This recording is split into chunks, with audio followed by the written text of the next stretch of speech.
Ladies and gentlemen, good day and welcome to Dhanvarsha Finvest Ltd Q4FY21 earnings conference call hosted by Investec Capital Services.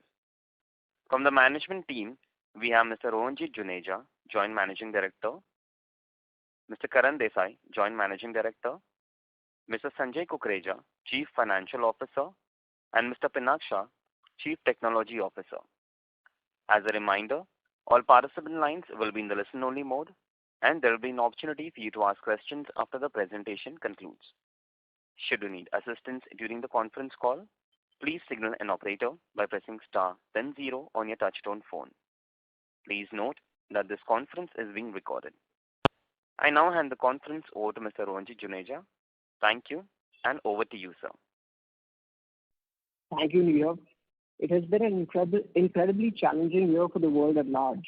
However, it's been aptly said that only in times of adversity do true leaders shine.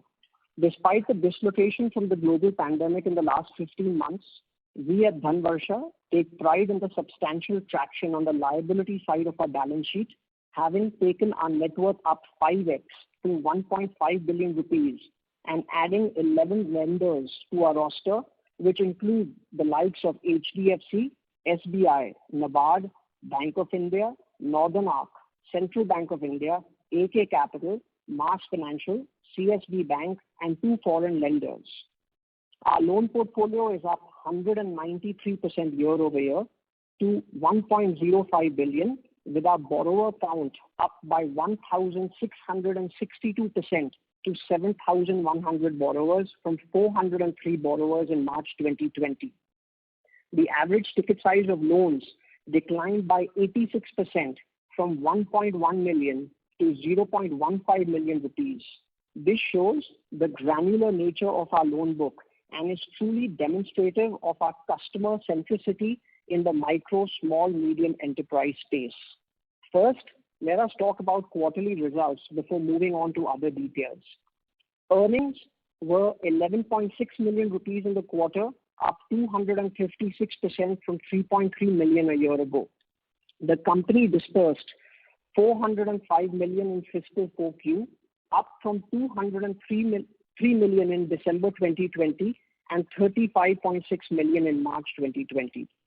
Interest income was up 259% year over year to 47.8 million versus 13.3 million a year ago. Total revenues were up 85% year over year to 108 million versus 58.5 million in the year ago quarter. Interest expense on debt, CapEx and OpEx associated with building out our gold experiential centers and our digital platform for MSME and blue collar workers led to total expenses being up 89% year over year. Our credit rating was upgraded to BBB by Infomerics in March 2021. In April 2021, the company concluded a capital raise of 658 million rupees led by Aviator Emerging Market Fund. Our balance sheet is pristine and exceptionally liquid, with more than 1 billion of cash and liquid investments today that can be deployed into loan assets. Our debt to equity is only 0.5x, and we have an additional 675 million of unused debt capacity. We are pleased to announce that the company will soon be issuing its first listed covered bond backed by gold loans with an A rating from CARE. On the asset side, as you all know, Dhanvarsha focuses predominantly on daily cash flow generating businesses like chemists, general and convenience stores, cloth traders, etc. that remained open even during the lockdown and hence could continue servicing their loans on time. Our diversified product offering today includes business loans, gold loans, medical loans, and education loans. Disbursements on a quarter-over-quarter basis increased from 48.2 million in 1Q21 to 206 million in the second quarter, 221 million in the third quarter, and finally 405 million in the fourth quarter to close the year at an annual disbursement of 880 million versus 87.8 million in the preceding 12 months. We were able to do that because of our single-minded focus on the liability side of our balance sheet, collaborations with captive channel partners, many of whom provide the company a first loss default guarantee, and a robust collections platform. On the pertinent topic of risk and impact of COVID-19 on the portfolio, today, loans backed by gold as collateral are approximately 20% of the loan book. The percentage of loans to the essential goods segment, which comprises of health, wellness, technology, convenience and medical stores, food and drinks, is 41% of the portfolio. Loans backed by a first loss default guarantee are 17% of the loan book. With our relentless effort on collections, we have been able to report 100+% collection efficiency, including prepayment, part payments and foreclosures since Jan 2021. Happy to announce that in April and May as well, we have reported 100+% collection efficiency, including prepayments and foreclosures. Coming to asset quality, gross NPAs showed substantial improvement, declining to 2.95% versus 5.01% in the previous year. Net NPAs are down to 0.82% versus 2.58% last year. Our provision coverage is up to 72% from 48.7% in 2020. NPA accounts recovered and closed in the year were 22.8 million. It's noteworthy that in our gross NPA bucket of 30.8 million rupees, 23.3 million or 76% come from 8 legacy LAP loans originated between September 2017 and September 2018. Excluding these LAP loans, gross NPAs would have been 1.04%. We are happy to disclose that 2 of these 8 LAP NPA accounts have already been closed in April and May 2021 with over 95% recovery of principal and interest. We expect continued improvement in NPAs in the current fiscal as we collect on legacy loans that are part of the NPA bucket. With Dhanvarsha now being eligible for SARFAESI, we are confident of a quicker turnaround on some of these loans. As you know, the lending landscape is evolving rapidly as companies try newer ways to reach out to the last mile customer. We spent a substantial amount of time to increasingly digitize our systems and processes to ensure that our business volumes grow strongly and at the same time ensure safety of our team members. Some of the initiatives include the company is investing heavily in a soon-to-be launched omni-channel end-to-end digital lending platform for MSMEs and blue-collar workers, which will provide access to quick but affordable credit lines to these underbanked customers. This platform will also provide these less sophisticated customers an entire ecosystem for their credit health and financial wellness. We have launched Dhanvarsha.co, a digital lead sourcing platform, in order to acquire customers for gold, business loans, and personal loans completely digitally. Dhanvarsha.co has already started contributing to our monthly disbursement volumes. Our channel partners and co-origination associates can seamlessly log into their cases through our centralized underwriting team via the Dhanvarsha Channel Partner app on Android Play Store. For unsecured loans up to 50 million, we conduct video PDs backed by third-party agency FI and FCU checks on ground to underwrite our customers. Agreement execution, e-match, mandate setting is also now executed digitally, thereby improving our turnaround time significantly. Now, on our plans for the future. Post the September 2018 crisis, and even more so after the lockdowns resulting from COVID-19 in the last 15 months, 3 things have come to the forefront for most financial institutions: liquidity, capital efficiency, and collaborations. With an overcapitalized, extremely liquid, and capital-efficient balance sheet, coupled with our distribution and tech prowess, we are now at an inflection point where we will demonstrate rapid profit and loan growth, which will be driven by our focus predominantly in the state of Maharashtra in fiscal 2022 through the following channels. Number 1, the launch of our end-to-end digital embedded finance platform that would give blue-collar workers and MSMEs access to a bouquet of financial services products. The personalized experience through this platform will make it more engaging for customers to achieve credit health and financial wellness, along with being able to borrow, invest, pay, and grow all in one app.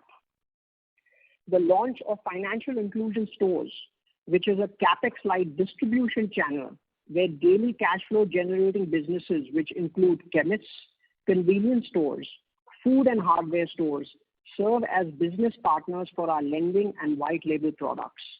These stores should make as much money distributing products as they make in their own business, thereby incentivizing them to muster substantial volume for us. In the last 5 weeks alone, we already have 98 financial inclusion stores in Dhanvarsha's ecosystem, and are expecting to have more than 2,400 such stores by the end of March 2022. Number 3, experiential branch centers that serve as a distribution hub for loans and other white label products, predominantly in the state of Maharashtra. Today, we have 18 such centers, which we expect to go up to 90 by March 2022.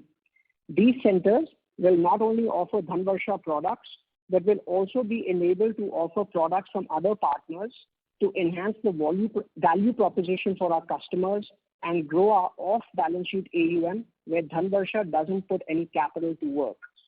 We have currently tied up with a large bank in southern India for the LAP product, where Dhanvarsha serves as a sourcing, servicing, and collection partner without consuming any capital on its balance sheet.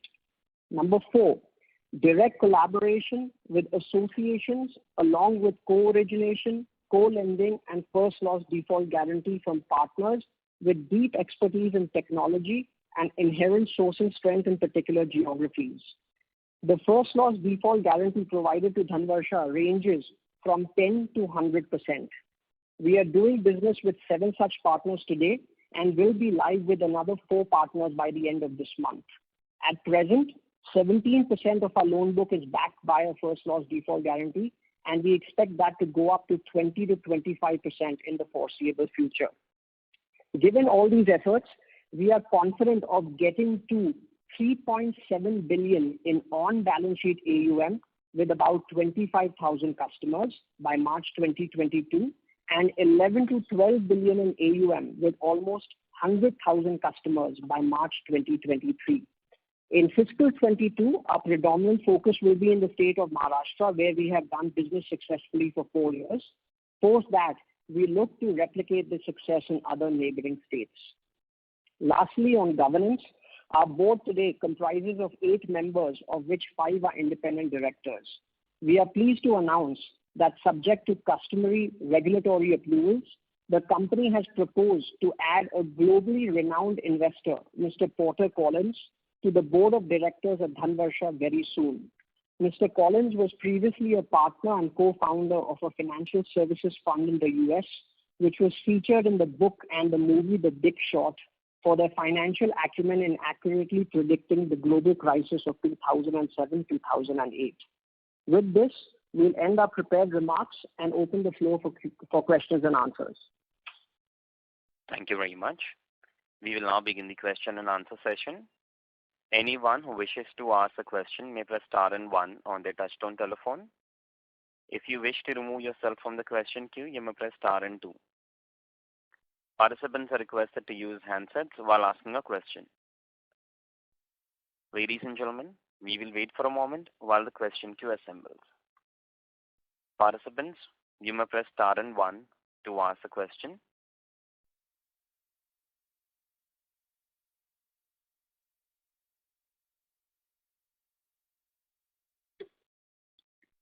Ladies and gentlemen, you may press star and 1 to ask a question. The first question is from the line of Amit Kapoor from Centrum Broking Limited. Please go ahead. Yeah, hi. Thanks a lot for taking my question. First of all, congratulations for a great set of numbers. I just want to check that now that you have raised this capital and you're pretty, the leverage is pretty low for the business right now. But at the same time, you are growing at a fast pace. So what do you think? How long will this capital last, or when would you need to raise the next capital? If you can throw some light on it, if you have a plan as to will it be 3 years down the line, 4 years down the line? Thank you, Amit. So while we have an overcapitalized and a liquid balance sheet, but the pace of our disbursement growth has picked up as well. So progressively over every quarter of last year, we have picked up disbursement by almost 50%. Our goal is that this year will be a substantial disbursement volume year for us. There is no plan at present to raise equity at this point in time, but the company will look at certain institutions which come along the way to provide capital to partner with us in our journey, especially in the MSME and blue-collar workforce space. Okay, thanks, sir. I have another question. I just want to check, so what has been your experience with this second lockdown? I know that you guys have really managed it well in the first lockdown, but is the second lockdown, this second wave, creating any havoc for you guys, or your experience is different from what the first wave was, or if you can throw some light as to what you're seeing on the ground, especially in April and May, because I believe that those were really tough times from a business point of view for people, especially MSMEs and SMEs. Sure. So the experience is definitely different from last year. Last year you had the RBI come out and announce a moratorium. This year that wasn't so. What has really helped us is in the last 1 year, the majority of our disbursements have come in the gold loan product and in loans that are backed by an FLDG. Number 3, the predominant disbursement for us in business loans has been in the essential goods segment, which are daily cash flow generating businesses. So they are convenience stores, they are chemists, they are hardware stores. Most of them were open during the lockdown, due to which servicing was not an issue. We have reported 100+% collection efficiency, including foreclosures and repayments, since we have tried to balance transfer a lot of the LAP loans out of our portfolio. In addition to that, there's been a good amount of churn in gold loans. So a lot of those customers have come, repaid the loans and taken back the gold. Therefore, the experience this year for us actually has not been as bad as last year. Last year, at one point in time, we had almost 24% of the book in moratorium. This year, none of that is applicable to us. Okay, thanks, sir. That was very helpful. Thanks. That's all from my side. Thank you. Participants, you may press star and 1 to ask a question. The next question is from the line of Vishal Gupta from Bernera International. Please go ahead. Hi, good afternoon. Guys, I have a question on your gold loan strategy. I see you have a 21% yield and a pretty meaty spread on it as well. Can you tell me more about how you're going to scale this up and how you plan to compete against the likes of Muthoot and Manappuram? Right. Hi. Thank you for the question, Vishal. This is Karan Desai here. So we want to try and do the gold loan slightly differently to what some of our larger peers like the Muthoot and Manappurams have done. In the GL business, especially if you will see historically, very little focus has been paid to customer service and experience. That is what we are trying to change with the way our centers are set up and the kind of products and services we provide. So if you see any Dhanvarsha gold loan experiential center, it looks like a privileged banking setup which you would see in an IndusInd or an HDFC or one of the other larger banks. This is because we want to make the customer feel extremely privileged. The loan is provided in 30 minutes of time. The entire process from start to end, while it is a semi-digital process today, still gets done very, very quickly. And apart from the core gold loan product, we are also providing all of these customers other value-added services, including access to personal loans, business loans, insurance, and in due course, we will also be launching investment products for them. So keeping this holistic solution in mind, we see a great retention amongst our customer base. And even the closures that we have on a monthly basis, a lot of these customers are guys who come, pay, give us more gold and then take a top up. So from that standpoint, this is what we will make our niche, and we feel that will become a very strong competitive advantage in the times to come. Right. And are you planning other geographies apart? I understand you guys are concentrated in Maharashtra right now, but on the gold loan segment, are you looking at other geographies? Right. So today our gold loan business is spread across two locations principally. One is of course the state of Maharashtra, and we have a network in the NCR region as well. Having said that, for this financial year, we have taken a conscious decision to grow our book largely in Maharashtra, to some extent in Goa, and just consolidate our position in the NCR region. By the time we hit 60, 70 plus units by the end of this financial year, that is when we will be taking stock of which are the markets which are ancillary to where we are already present make sense for us, and then replicate our strategy in those markets as well. We want to become masters of one state at least, which is of course our home market of Maharashtra, before venturing into other markets like Gujarat, Rajasthan, so on and so forth. Right. Got it. Thanks. Thank you. Thank you. Participants, you may press star and 1 to ask a question. The next question is from the line of Ankit Garodia from VC Investments. Please go ahead. Hi, I'm newly tracking the company, so pardon me for some of the premature questions. Just wanted to get a handle on, your strategy that you mentioned for 22-23. How are we going to get to, that kind of an ambitious AUM? That's my first piece, and my second piece is, we're trying to do gold loans, MSME, and various such verticals.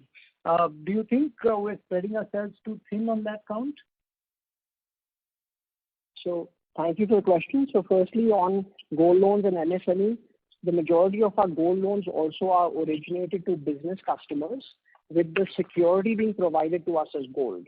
Number two, on the other MSME loans that we do as well, a good chunk of them are backed by an FLDG product. At the present point in time, we have 16 branches in gold, and we have 98 financial inclusion stores.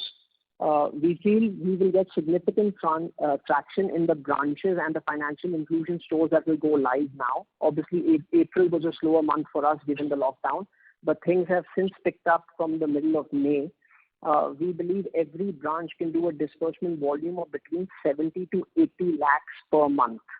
So with that, we feel AUM of 370 crores is fairly achievable in the gold and MSME space. We will also be launching our end-to-end digital platform in the next 3 months, and that will add to the volume as well. Therefore, 3.7 billion we feel is fairly achievable in this fiscal year. Understood. And just on your turnaround time, typically what is the time to process a loan, and how strong are you even on the top-up loans? So I'll break this down product by product. On the gold loan piece, door to door, the minute the customer walks in to when he walks out with the money, it is a turnaround time of about 30 minutes. In the next 2 quarters, this will also reduce substantially because we will be digitizing part of the onboarding journey, which the customer can complete from the comfort from his or her home, and then come to the branch simply to complete the valuation and the handover of the gold. So we aspire to bring this time for the gold loan product down to about 15 to 20 minutes by the end of this financial year. So that's on gold. The personal loan, the classic personal loan product that we do has an end-to-end TAT of about 48 to 72 hours from when the customer provides us all his documentation, up to about 5 lakhs of ticket size, which is irrespective of whether it's a personal loan or a business loan. We conduct the entire onboarding process digitally, including the video PD, KYC, etc. With the only offline fulfillment that happens essentially is the FI, which is the field investigation, and the fraud control unit, which is the FCU check done by our third-party vendors, which is typically triggered immediately post-approval of the loan. The business loan product typically takes a turnaround time of about 4 days end-to-end, for the simple reason that in these cases, typically post-approval or post-PD, there might be some questions which are raised by the credit team in terms of additional paperwork for GST, income tax returns, etc., which maybe takes a day for the customer to fulfill. So our average time now on the unsecured book is anywhere between 3 to 4 days. Gold loan is less than 30 minutes, and the LAP portfolio, which now we do in a BC, of course, being a LAP product with legal valuation, etc. involved, it is about a 2 to 3 week process. Broken down product by product. Understood. Thank you. That's it from my end for now. I'll come back in the queue. Thank you.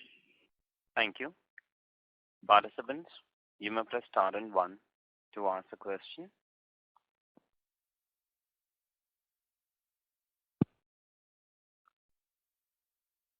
Ladies and gentlemen, you may press star and one to ask a question.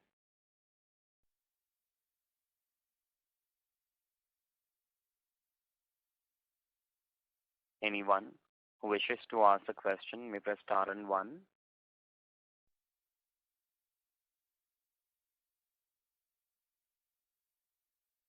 The next question is from the line of Ankit Kuradia from VC Investments. Please go ahead. Yeah, hi. So just to kind of continue, do we look at any inorganic acquisition given we're sitting on cash, or are we going to become sourcing like DSA agents for maybe some of the bigger banks or bigger NBFCs?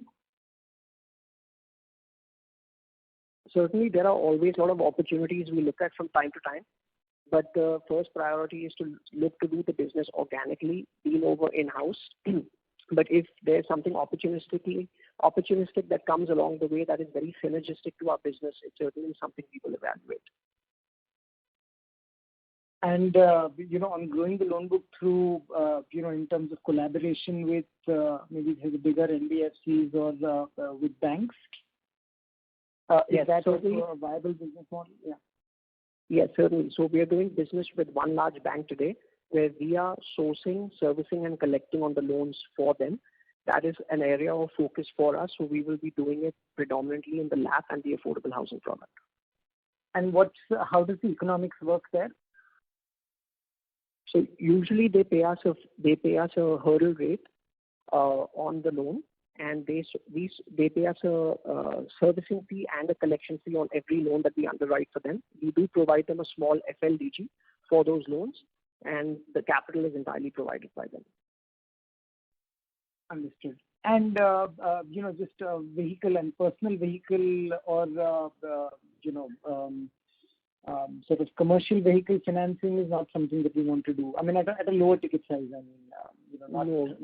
We are very focused. We are very focused on the gold loan product, predominantly to business customers, on the pure play business loan product, which is our bread and butter, and the personal loan product. So we're focused on our target subsegment. Obviously, the idea is to offer them different products, but in a very concise and cohesive manner. Yeah. So on a personal loan, a two-wheeler or something will not be part of the portfolio in the foreseeable future. No. We feel the market within gold and business loans and personal loans in itself is very large. There is no reason for us to dilute our focus and to go into other segments. These three alone can be a very big portfolio for us in the next 4 to 5 years. Understood. Yeah. Thank you so much. Thank you. Thank you. Participants, you may press star and one to ask a question.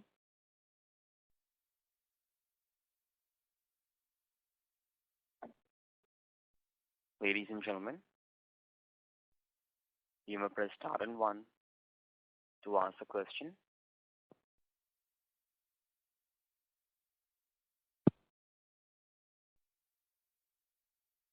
Anyone who wishes to ask a question may press star and one.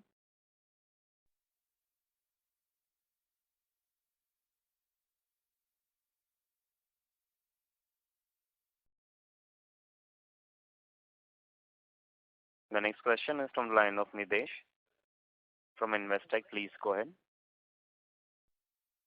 Thanks for the opportunity. So you shared a very ambitious plan of loan growth over next 2 to 3 years. Can you also give some details on the trajectory of ROA for the company over next 2 to 3 years? Sure.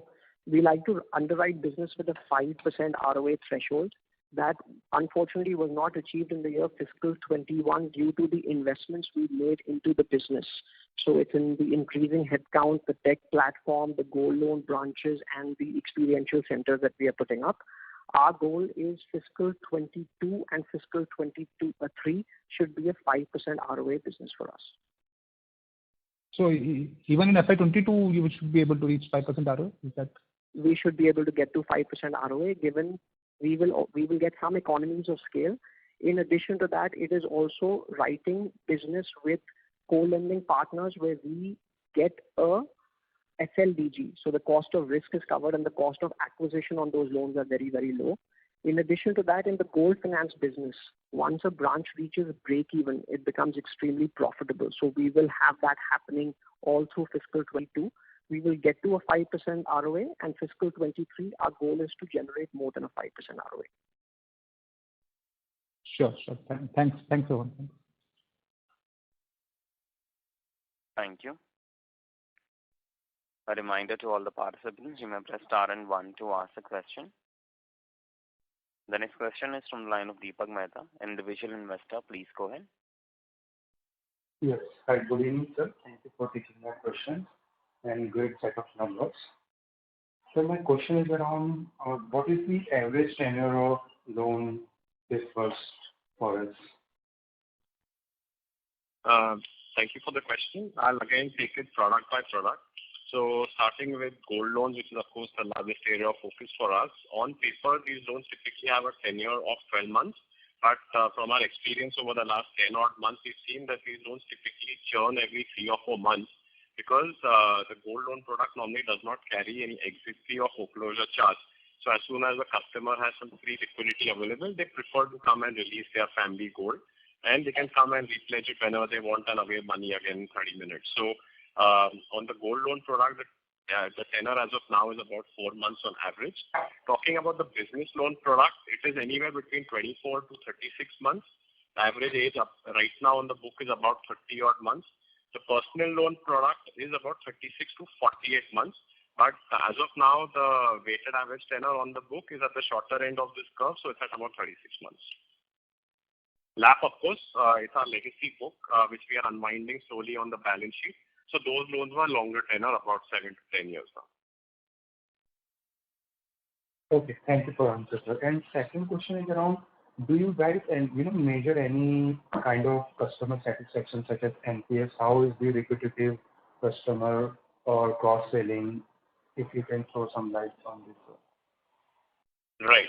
So today what we are doing is, once the sales team has actually closed the customer, we've disbursed the loan, and then subsequently when we are servicing the customer, we use our back-end call center team, which essentially reaches out to the client to check 2 or 3 things. One is, of course, how was the overall experience, at the time of booking the loan. Secondly, how likely would they be to recommend our products and services to anybody they may know? Because this is the easiest and cheapest way for us to acquire new customers, especially in the target segment that we operate. And last but not the least, considering that we have tie-ups with other financial product companies, including insurance, etc., we try and see whether they have a requirement for any other product which we could provide to them with convenience, considering that they've completed KYC and all other formalities while taking the loan from us. So yes, we do have a back-end team which takes care of this as far as customer onboarding and then subsequent customer satisfaction measurement is concerned. So if it is available, can you share what was the last NPS score? So now we don't have a scoring system. To answer you very specifically, we follow more of a process-oriented approach to ensure that these 3 or 4 points that I mentioned have been taken care of. We will be institutionalizing this in this financial year. As of now, it's more process-driven, but we don't have a score matrix per se. Okay, thank you, sir. And my last question is around, so you have given very aggressive, target for FY23 and 22. So you guys going to maintain the same underwriting practices what right now we have, and we can expect same line of NIM, right? If we reach out to that level. Yes, certainly. So the one thing that we would like to say is we've used the last 4 years to build a completely institutionalized and professionalized platform, which includes, professional management from various different backgrounds and completely independent board. With the quality of lenders that we have today and the equity capitalization that the company has gotten in the last year and a half, the idea is after the platform has been built now, we can be in takeoff mode where we can grow in a risk mitigated manner with channel partners who provide us a first loss default guarantee, with the backup of gold as collateral in terms of a product, and an omni-channel end-to-end digital platform where we again source business with partners who also give us an FLDG, which is a B2B2C model. Through those three mechanisms and the debt and equity capital that we have been able to garner, we feel the guidance that we've given is fairly achievable. Obviously, we would like to under promise and over deliver. So this is the minimum we would like to achieve in the next 2 years. Okay. Thank you so much, sir, and my best wishes to all of you. Thank you. Thank you. Ladies and gentlemen, you may press star and 1 to ask a question.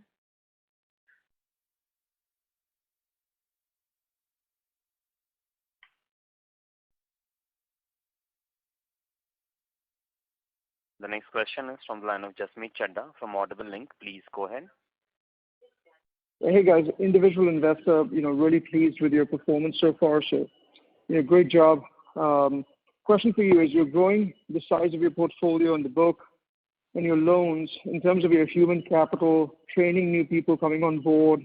You're digitalizing a lot of the stuff for your customers. But what about your internal staff? You'll have training processes and mechanisms in place to make sure that everyone that you bring on board internally and externally, like your channel partners that you mentioned, do they know the Dhanvarsha way of doing things? Can you continue to scale same culture, same processes, same risk appetite, and same financials?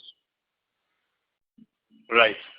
Thank you for the question. I'll break this down piece by piece. So as far as training and onboarding any new channel partners or distributors for us is concerned, we have an in-house centralized training management team that essentially gives them a lot of guidance on each of the products that we distribute, the way they are structured, and what are the thresholds that need to be met before even logging a file into Dhanvarsha. Apart from that, at a business level as well. So when the sales team will onboard, say, a DSA, for example, they spend a lot of time walking them through the SOPs of each step of the loan process, be it a personal loan or a business loan, to ensure that on a monthly basis, I'd rather say on a daily basis, when loan files are being uploaded into our system, in all probability, they pass the filters and they go on to getting approved. Because the biggest killer in terms of sourcing is when you have channel partners who upload a lot of cases and you cannot disburse enough of them for the simple reason that they did not understand the product properly. So this is a core part of what we do. Apart from that, at a policy level, we have also ensured that all of our products have been properly documented. The deviation matrix internally for the credit and underwriting team is extremely clear, so that the system is geared up to process a volume of cases. Now, unlike a lot of our peers, we have adopted a centralized approach to underwriting to make sure that we control our risk, and the brainchild of our business is based at our headquarters in Mumbai. So it's essentially a hub and spoke model where in the branches where we source in remote locations, we have a credit manager who will actually go do the personal discussion with the customer at the time of onboarding him, but the underwriting of the file happens in Mumbai. So from that standpoint, we are fairly well organized with our systems, processes, documentation, and training and onboarding, because today, as we speak, we work with over 100 sourcing partners, which include DSA, small connectors, etc. We've already onboarded 90 plus financial inclusion stores in the last 40 days. And apart from that, we have 7 or 8 small partners with whom we do coordination in various shapes or forms. So to ensure that all of these work seamlessly on a daily basis, the systems and processes are critical, and we are fairly comfortable where we are right now.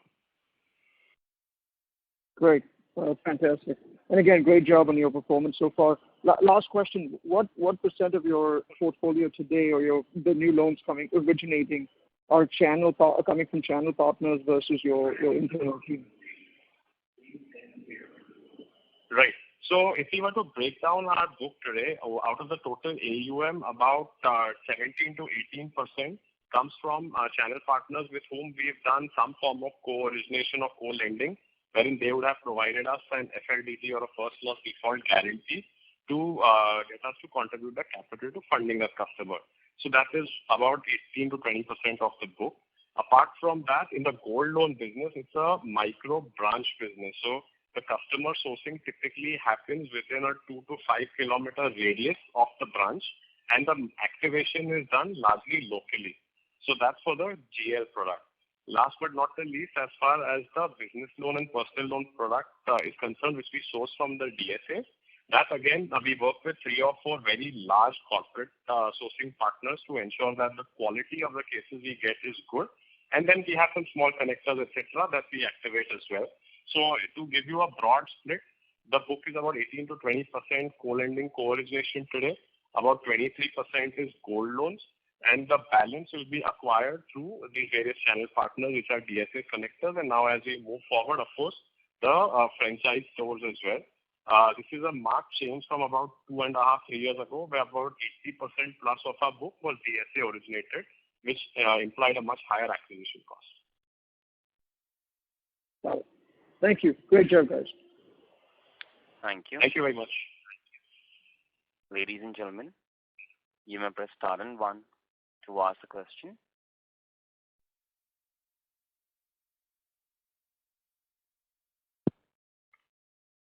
Participants, anyone who wishes to ask a question may press star and 1.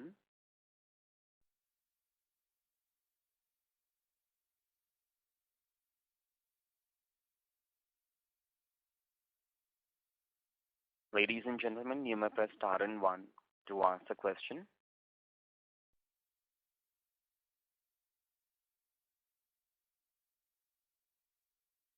Participants, you may press star and 1 to ask a question.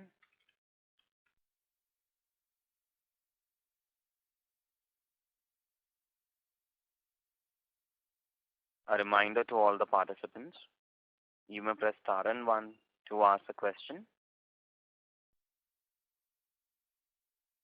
The next question is from the line of Deepak Mehta, an individual investor. Please go ahead.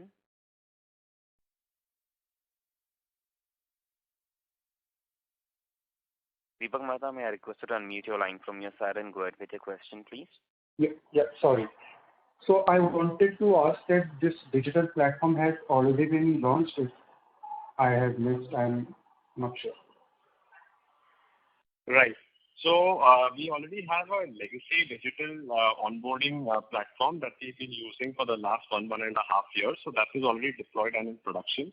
Having said that, we are working on a completely end-to-end digital lending platform, which will be cutting edge, driven by a business rule engine, which will rely entirely on data with very little human intervention to do small ticket loans to our very, very focused MSME and blue-collar customer base, which is, according to us, still highly underpenetrated and unbanked. Just to clarify, this will not be a classic payday product which will lend money at exorbitant rates of interest. We aim to make this money accessible to a much larger universe of customers at affordable rates. And apart from the lending platform, it will also have an embedded ecosystem to encourage customers to understand their financial position, credit health, etc. in a very simple sense, and guide them as to how they can improve on this going forward. So demystifying what is essentially a fairly complex, a credit report, for example, today. And then, of course, you have the entire wellness ecosystem of, a prepaid card on the system. It will be integrated with the rewards program. So we estimate that this will go live sometime in the month of August. Development is ongoing right now, and the development team completely in-house. So we built this entire team over the last 10 odd months. Yeah, I think you have one subsidiary, DFL Technologies, for this one, right? Yes. And yes, so yes, we have a... Yes, sorry. No, so this new platform will be available on both iOS and like for user Android? Yes. Yes. And so, yeah. So going ahead, if you say 2 to 5 years, how much, business you are expecting from this digital platform, or maybe you keep developing it and keep improving it? So what's the management and company plans? So what we're guiding for right now doesn't include a big number from the end-to-end digital platform. What we have given out is largely from the gold, business loan, and the personal loan product, which is the existing channels that we do business from. Okay, sir.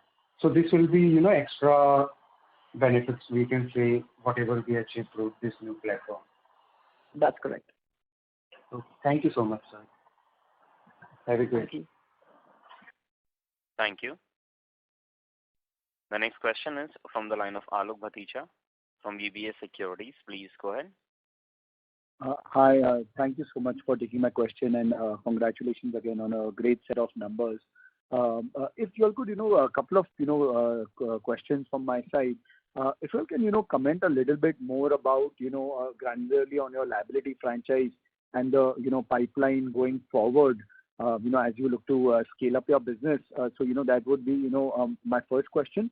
And the second, can you shed a little bit more light on the structure of your board and governance and, anything on those lines? Thank you, Alok. So on your first question on the liability franchise, despite the dislocation from the global pandemic in the last 15 months, we've achieved significant traction with lenders, be it the PSU banks, be it private banks or other financial institutions.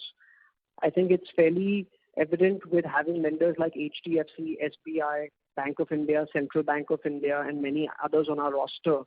The pipeline for us is fairly robust. We have 675 million of unused capacity on our balance sheet at this point in time. We have several other discussions underway as well with private and PSU banks to raise additional debt for the business given our disbursement trajectory. So the pipeline is fairly healthy, and we hope to convert most of these into loan growth in the next 12 months. Got it. Could you repeat your second question, please, Alok? Yeah, Rohan, if you can, just throw a little bit more light on the structure of your board and governance. Not in too much detail, but any highlights that would help all of us on the call.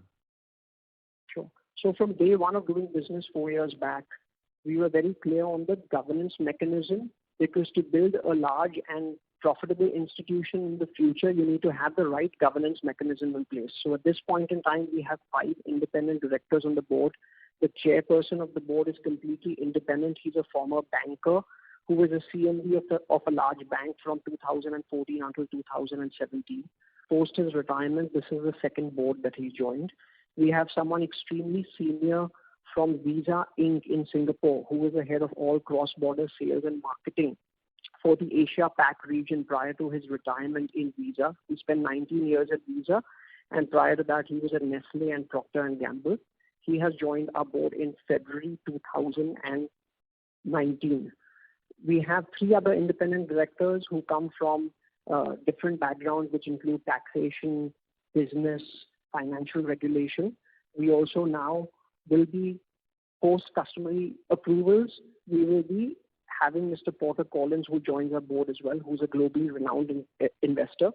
With that, we only have 2 executive directors who are on the board, which are Karan Desai and myself, the 2 joint managing directors. So everything that we do is governed by the board. The strategy has been blessed by the board as well. And the idea is to create a long-term institution in the future, just like you have an HDFC or a Kotak. Thank you so much for that. Very helpful. And again, congratulations for what you all have achieved through this very difficult period. Thank you. Thank you. A reminder to all the participants, you may press star and 1 to ask a question.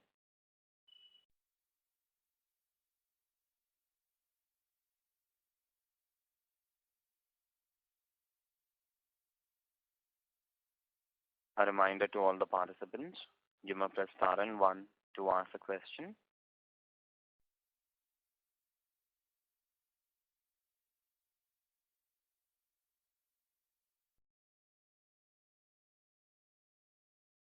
Participants, you may press star and 1 to ask a question.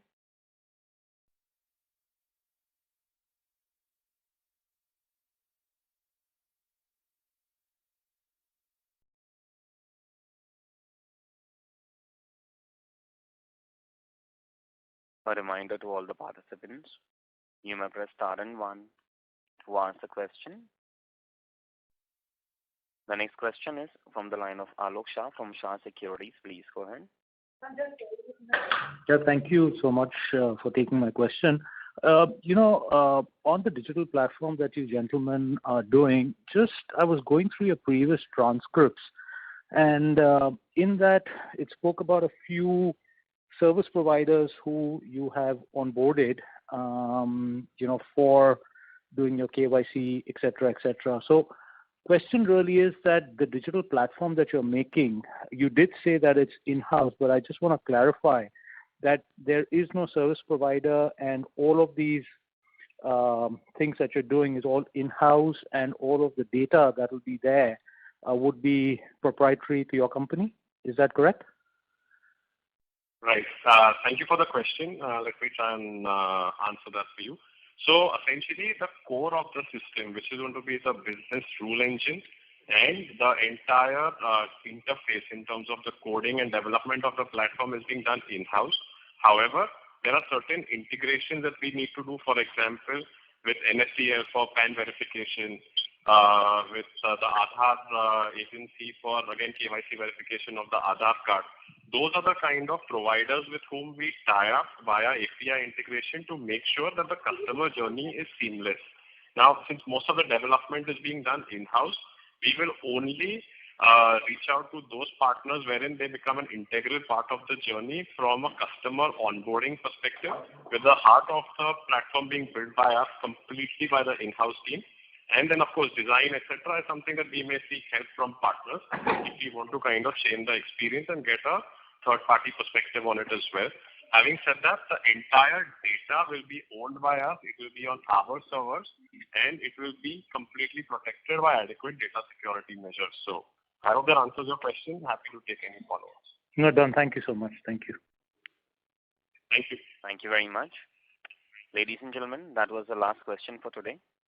I will now hand the conference over to Mr. Rohanjit Juneja for closing comments. Thank you, everyone. We look forward to talking to you in the next quarter. Have a good day. Thank you very much. On behalf of Investec Capital Services India Private Limited, that concludes this conference. Thank you for joining us. You may now disconnect your lines.